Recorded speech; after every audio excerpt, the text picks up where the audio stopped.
ICC champions trophy ഫൈനലിൽ ഇന്ത്യക്കെതിരെ batting തിരഞ്ഞെടുത്ത ന്യൂസിലാൻഡ് മികച്ച തുടക്കമിട്ടെങ്കിലും ഇന്ത്യൻ സ്പിന്നർമാർ കിവീസിനെ പിടിച്ചുകെട്ടുന്ന കാഴ്ചയാണ് കളിക്കളത്തിൽ കണ്ടത്. കിടിലൻ ഫോമിലുള്ള ഓപ്പണർ രജിൻ രവീന്ദ്ര ഫാസ്റ്റ് ബോളർമാരെ പവർ പ്ലേ ഓവറുകളിൽ അടിച്ചു പരത്താൻ തുടങ്ങിയപ്പോൾ ക്യാപ്റ്റൻ രോഹിത് ശർമ്മ സ്പിന്നർമാരെ ഇറക്കുകയായിരുന്നു.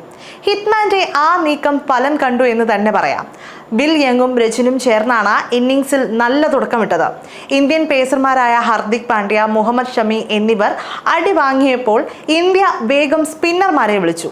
7.5 ഓവറിൽ ടീം സ്കോർ 57 നിൽക്കെ വിൽ യങ്ങിനെ വലങ്കൈയൻ സ്പിന്നർ വരുൺ ചക്രവർത്തി പുറത്താക്കിയപ്പോൾ ഒരു സിക്സറും 4 ബൗണ്ടറികളുമായി രജിൻ രവീന്ദ്ര മുന്നേറവേ കുൽദീപ് യാദവ് ഇന്ത്യക്ക് ബ്രേക്ക് ത്രൂ നൽകി.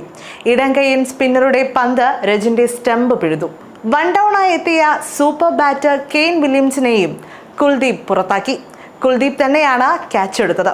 ഇതോടെ 12.2 ഓവറിൽ കിവീസ് 3-ന് 75 എന്ന നിലയിലായി. ടോം ലാഥനെ മറ്റൊരു സ്പിന്നറായ രവീന്ദ്ര ജഡേജയും വീഴ്ത്തി.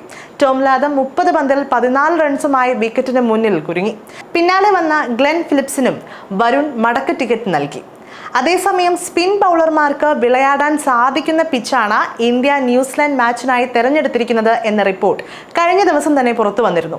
അപ്പോൾ മുതലേ ഇന്ത്യ വിജയം ഉറപ്പിക്കും എന്ന തരത്തിലാണ് ആരാധകരും ആ റിപ്പോർട്ടിനെ ഏറ്റെടുത്തത്.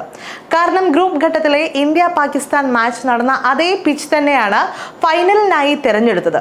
അന്ന് പാക് ബാറ്റർമാരെ വീഴ്ത്തിയത് ഇന്ത്യൻ സ്പിന്നർമാരായിരുന്നു. ആ മാച്ചിൽ സ്പിന്നർ കുൽദീപ് യാദവ് 3 വിക്കറ്റുകളാണ് വീഴ്ത്തിയത്.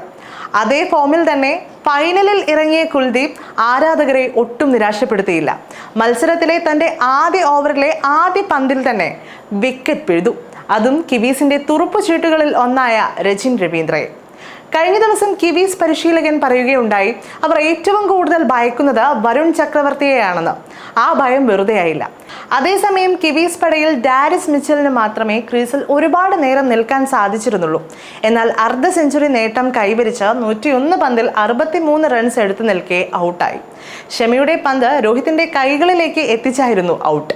എന്തായാലും കുൽദീപ് യാദവ്, വരുൺ ചക്രവർത്തി, രവീന്ദ്ര ജഡേജ എന്നീ സ്പിൻ ത്രയങ്ങൾ ഇന്ത്യൻ ബൗളിംഗിന്റെ ചുക്കാൻ ഏറ്റെടുത്തുകൊണ്ട് കിവീസിനെ പിടിച്ചുകെട്ടി.